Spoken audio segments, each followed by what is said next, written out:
আবার আসানসোল দুর্গাপুর পুলিশ কমিশনারেটের সাফল্য, ফাঁকা বাড়িতে দুঃসাহসিক চুরির ঘটনার কিনারা করল পুলিশ।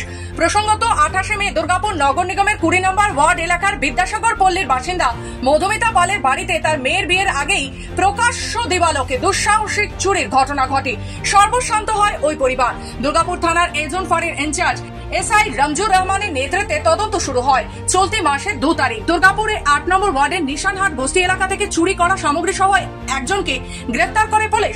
পুলিশের জেরায় আরো একজনের নাম উঠে আসে, তাকেও নিশানহাট বস্তি এলাকা থেকে চোরাই মাল সহ গ্রেফতার করে পুলিশ।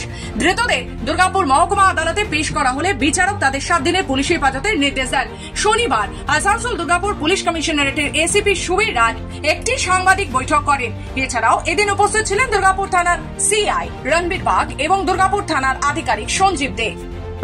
এই দেখতে পাচ্ছেন, এটা কিছুদিন আগে 28 তারিখে গত মাসে ব্যানাচিটি বিদ্যাসাগর পল্লীতে একটি বাড়িতে কেউ ছিল না। সেই সময় দিনের বেলায় ভর দুপুরে চোররা ঢুকে, কিছু দুষ্কৃতকারীরা ঢুকে তার বাড়ি থেকে অল্প কিছু গয়না এবং বাসনপত্র এবং অল্প কিছু টাকা যেটা ছিল নিয়ে চলে গেছিল।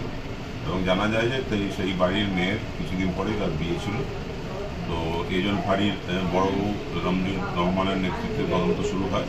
দুর্গাপুর থানার বড় গাইড করে, আমরা গাইড করি এবং কয়েকদিনের মধ্যেই যারা এই চুরিতে যুক্ত ছিল তাদেরকে ধরা হয় এবং বলতে গেলে অলমোস্ট সব যা চুরি গেছিল বেশিরভাগই গয়না, বাসন কোসন, টাকা পয়সা উদ্ধার হয়েছে।